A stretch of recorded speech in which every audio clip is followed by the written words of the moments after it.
Ya no se tarda el Señor, falta poco para que Él aparezca, en las nubes a llevar a su iglesia. Ya no se tarda el Señor. Él solo viene a buscar a un pueblo que le ha servido, es su iglesia que ha redimido. Él solo viene a buscar. Dios les bendiga, mis amados hermanos. Les invito a tomar en sus manos el texto sagrado y lo abrimos en el último libro de la Biblia, el libro de Apocalipsis, capítulo número 2. Dice la segunda parte del verso 10 lo siguiente: sé fiel hasta la muerte y yo te daré la corona de vida. El que tiene oído, oiga lo que el Espíritu dice a las iglesias. El que venciere no sufrirá daño de la segunda muerte. Tengamos una palabra de oración. Señor Jesucristo, amantísimo Rey de los cielos y de la tierra, eres el grande, eres el soberano, eres el Dios alto y sublime que gobierna y preside arriba en los cielos, aquí en la tierra y aún en las profundidades del abismo, Señor. Eres bienvenido a esta escuela dominical y queremos abrirte la puerta de nuestro ser interior para que impactes con tu palabra nuestra vida, la edifiques, Señor, y la fortalezca durante el tránsito por esta vida, rumbo hacia la vida eterna. Habla a nuestros corazones esta mañana. Te lo pedimos en el nombre glorioso de Cristo Jesús. Amén. Amén. En esta mañana vamos a continuar nuestro estudio sobre el libro de Apocalipsis. Específicamente daremos final a la carta a la iglesia de Esmirna y tomaremos el siguiente título para la enseñanza del día de hoy: la prueba en la iglesia de Esmirna. Muchas veces se ha confundido la palabra prueba con tentación, y según el libro de Santiago son dos palabras diferentes, tanto desde su etimología griega como desde la práctica cristiana. Cuando hablamos de la palabra tentación, siempre aparece en escena nuestra concupiscencia, nuestros deseos pasionales, nuestra carne. Así que el cristiano está llamado a luchar, a batallar contra las pasiones desordenadas de la carne. Cualquier situación que pase en este ámbito será una tentación. Pero cuando vemos en la Biblia la palabra prueba, tiene otra connotación muy diferente. Tiene que ver con la prueba de la fe. Tiene que ver con ese tipo de fundamentos que edifican la vida cristiana y van a ser estremecidos durante el proceso de la prueba. La prueba tiene una finalidad. La finalidad de la prueba es que el cristiano, una vez que pase por ella, aprenda una lección para la vida, estructure mejor su fe en Dios, aprenda a conocer esas herramientas que el Dios Supremo le da en el Espíritu Santo y madure en la fe para ser más que vencedor. Por tal motivo, cuando decimos este título, la prueba en la iglesia de Esmirna, no nos referimos a una iglesia que está siendo tentada en la concupiscencia, sino una iglesia que va a ser sometida a un proceso en el que el Imperio Romano, con toda su fuerza, sus soldados, sus gobernantes, intentarán doblegar a cada uno de nuestros hermanos en Esmirna para que nieguen su fe en el único Dios. Pero esta iglesia, desde el punto de vista espiritual, cuando pasa por la prueba, nunca pierde su visión en Dios. Antes, por el contrario, afina su visión espiritual y aprende a conocer que somos más que vencedores por medio de aquel que nos amó. A continuación, el texto leído al comenzar esta enseñanza la segunda parte del versículo 10 del capítulo de Apocalipsis nos dice: sé fiel hasta la muerte. Cuando a alguien se le pide fidelidad, es porque va a atravesar un camino muy crudo, muy fuerte, muy difícil. Una de las cosas en la vida cristiana bien clara es que el reino de los cielos ha sido sometido a prueba en todos los tiempos. En este primer siglo, el imperio romano estaba batallando fuertemente por doblegar a nuestros hermanos en la fe. Sin embargo, hay un Dios que llama a su iglesia y le pide que ella sea fiel, que ella mantenga sus ojos puestos en Él en el momento más difícil que atraviesen por ese periodo, por ese proceso de prueba. Tenemos que tener en cuenta algo: no estamos solos. Él lo dijo antes de partir a los cielos: he aquí, yo estoy con vosotros todos los días hasta el fin del mundo. Eso está en el Evangelio de Mateo capítulo 28, verso 20. Así que la iglesia, ni al comienzo, ni al intermedio, ni al final de este proceso de prueba, está sola. Siempre hemos estado acompañados con Él. Él nunca nos ha dejado solos. Y Él nos garantiza que su presencia se convierte en nuestro estandarte de fe y nuestra bandera de victoria al final de este proceso. Sé fiel hasta la muerte. Lo único que Dios nos pide es fidelidad dentro de ese proceso para que alcancemos esa madurez al final del camino. La prueba tiene una finalidad, un propósito. Sea cual fuera el momento que atravesemos tú y yo, mi hermano, Dios se ha propuesto purificar, perfeccionar a los santos para la obra de la predicación del Evangelio en esta tierra.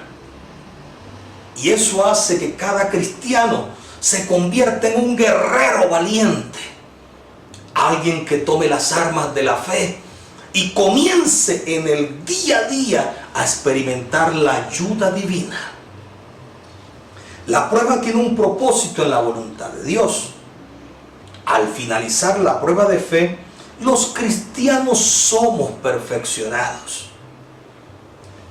En el libro de Santiago, en el capítulo 1, se evoca dos finalidades. El primero, para que seáis perfectos. El segundo, para que seáis cabales. Muchas veces las personas sí entienden el primer paso, porque la perfección, como se dijo en el libro de Proverbios, el camino de los justos es como la senda que va de aumento en aumento hasta que el día es perfecto. Eso deja bien claro desde la antigüedad que es un proceso progresivo, paulatino.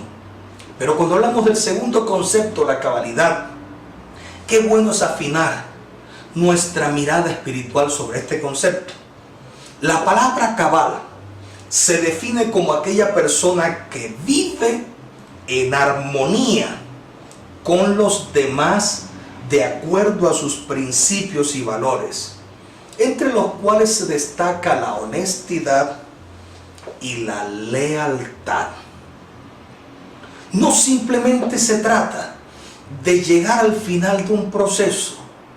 Se busca que dentro del proceso las herramientas usadas para enfrentar a nuestro archienemigo y poder ser más que vencedores, conservemos la honestidad y la lealtad a Dios.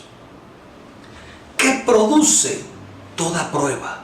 Según el libro de Santiago, el final de la prueba, el propósito de la prueba es atraer al corazón paciencia. A los seres humanos se nos ha ocurrido correr afanadamente en busca de muchas cosas en esta tierra. Y en el afán de correr para lograr nuestros objetivos, estamos dando golpes, pisadas fuertes, zancadillas a muchas personas. Pero Dios no nos pide que le hagamos daño a nadie, sino que conservemos la honestidad y la lealtad a Él. Por esta razón, cuando damos inicio a una prueba, cuando usted y yo, mi hermano querido, sentimos que hemos sido puestos en ese proceso, la primera parte de la prueba es incomprensible, porque muchos dicen: ¿por qué me está pasando esto? Señor, me has dejado solo, me has abandonado, ¿por qué? Yo te invito a que nunca más utilices esa frase con Dios. Cuando tú y yo iniciamos este proceso de prueba, la pregunta es diferente. Di: ¿para qué, Señor? ¿Para qué he entrado yo en este proceso? Y cuando tú y yo preguntemos el ¿para qué?, Dios sí nos va a responder. Dios nos va a decir por su palabra: para que seáis perfectos y cabales, sin que nada os falte, y podamos insertar a nuestra vida, mediante la oración a Dios, esa paciencia que caracteriza a aquellos hombres que han confiado en un Dios fuerte, en un Dios soberano, en un Dios glorioso. La paciencia nos permite mantener la calma, mantener la cordura y saber que no estamos llamados a llorar, a experimentar el fracaso. Aunque la primera parte de la prueba no la comprendamos, hay un Dios que siempre está a nuestro lado para decirnos: tranquilo, no tema. A esta iglesia se le dijo: el enemigo tomará a algunos de vosotros y los pondrá presos tras las rejas en una cárcel por 10 días. Y cualquiera dice: hombre, si el Dios del cielo permite que me pongan preso, eso es una derrota. Pero recuerda que el libro de los Hechos, en la parte histórica, nos dice que Pedro, uno de los grandes apóstoles del Señor, estuvo preso también. Y él se echó a dormir pensando que de ahí saldría a la muerte. Pero Dios le enseñó algo. Mientras que tú y yo estamos dormidos, hay alguien que trabaja a favor de nosotros. Hay alguien que comienza a mover su poder, su sabiduría, su grandeza. Y mientras tú y yo descansamos, Él trabaja para sacarnos a victoria, como lo hizo con el apóstol Pedro en el capítulo 12 de los Hechos. Por otro lado, hay un momento que es el intermedio de la prueba. Un momento en que las personas entran en un dilema. Les corresponde tomar decisiones.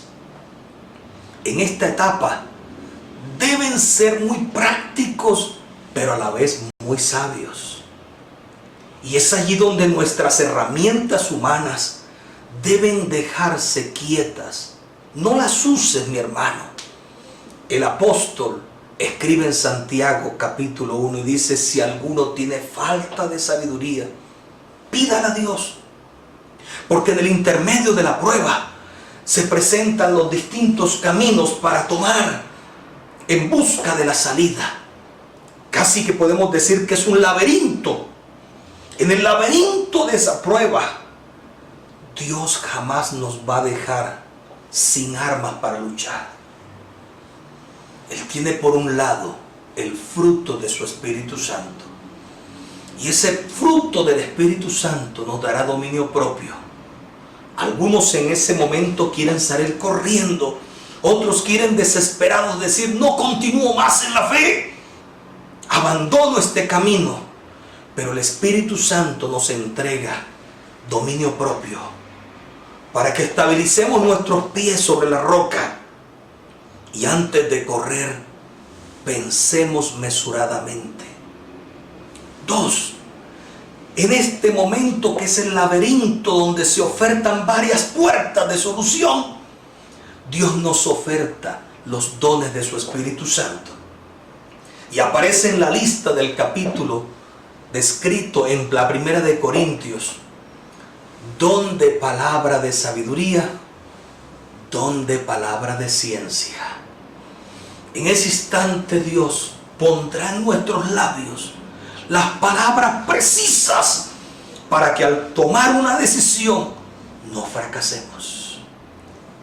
3. El Espíritu Santo coloca unas operaciones a nuestra disposición, unas habilidades que nos permiten caminar de forma segura por el camino de la solución divina. Y aunque tú pienses que estás en tierras movedizas, hay alguien que mete sus manos para que tus pies no flaqueen. Aunque vayas a paso suave, vas en Cristo Jesús dando pasos de gigante, pasos de guerrero. Así que encontraremos muy pronto la salida. Por último, está la parte más cruda y difícil. Es el momento donde toca la puerta el desánimo. Ha habido muchos hombres en la antigüedad que cuando se vieron en esta parte de la prueba de fe, sintieron desmayos. Uno de ellos, el gran líder de Israel, Moisés. Él ve el mar frente, ve a sus enemigos a la espalda, el ejército egipcio, y mira a su lado un pueblo desesperado que le grita amotinado: Moisés, ¿por qué nos trajiste aquí a morir? ¿Acaso no había en Israel sepulcros? Ahora nos corresponde el mar para morir. Por favor, ¡basta ya! En este momento de la prueba es donde los que están a nuestro lado, cual aguijón, golpean nuestra vida. Es el momento donde voces, hasta de nuestra propia conciencia, nos dicen: todo se acabó, perecemos. Es el momento donde en nuestra contra están todas las condiciones ambientales, todas las condiciones espirituales están en nuestra contra, y nos sentimos entre una espada y una pared, solo en espera de un golpe final que acabe con nuestra vida. Pero en esta parte de la prueba donde más necesitamos orar, recordemos que nuestro Señor Jesucristo en Getsemaní nos dio la herramienta. Él le dice a sus discípulos: mi alma está angustiada.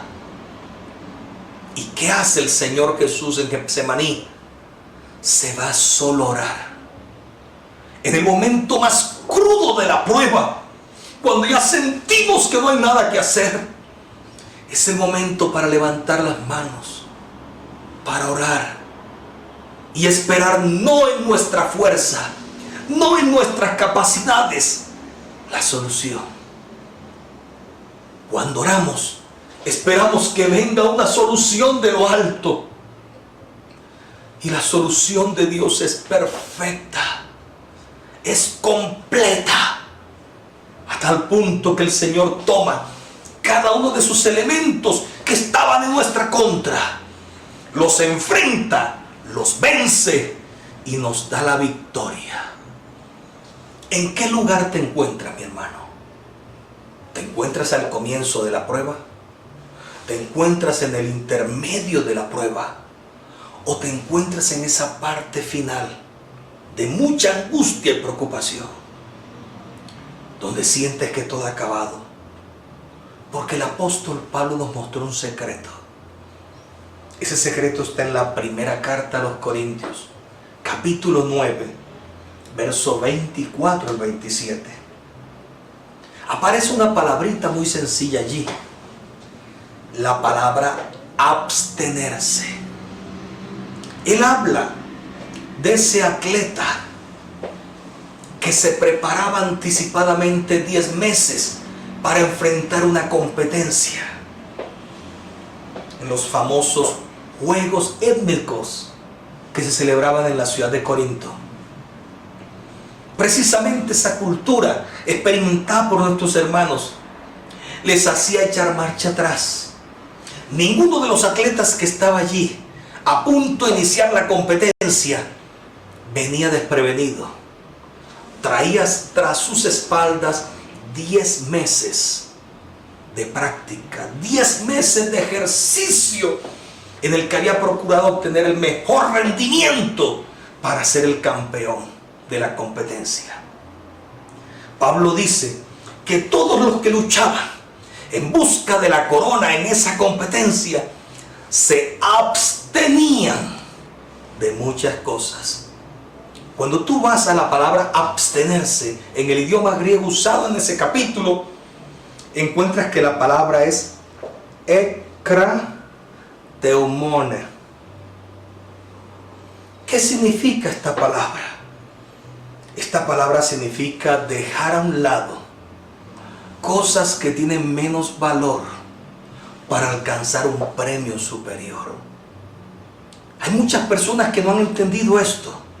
Cuando tú y yo entramos por la prueba, no entramos porque seamos vencedores, no, Señor. Entramos porque Dios tiene una finalidad, un propósito. El propósito es perfeccionarnos, como lo dije al principio. Pero en esa perfección, algo nos toca dejar para tener las manos abiertas para recibir algo mejor que Dios nos va a dar. Y es aquí donde la palabra abstenerse cobra un significado muy grande, muy capital.